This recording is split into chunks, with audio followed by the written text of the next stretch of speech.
Hello and welcome back to our channel 1 2 Step, and in today's video I'll be showing you how to log into your Homechoice account. Before getting started, if you are new to the channel, please do subscribe and turn on the notification bell icon to get notified every time we upload new videos. Now let's get started. First of all, open your Google Chrome or any web browser. Then on the search bar, type in Homechoice Login. Once you press enter, you'll see these kind of results. From this, click on the first link.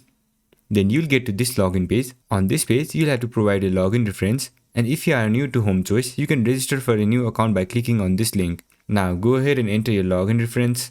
And if you have forgotten your login reference, you can click on this link to recover it. Once you have entered your login reference, click on continue. Then it will ask your memorable date and your password. So go ahead and enter your memorable date. After that, enter your password. And in case if you don't remember your password, you can click on this link to recover it. Once you have entered your correct credentials, click on the continue button, and once you click on it, you'll be logged into your account. So this is how you do it. I hope this video was helpful, and if it was, don't forget to leave a like, comment and subscribe, and turn on the notification bell icon to get notified every time we upload new videos. And I'll catch you on the next one.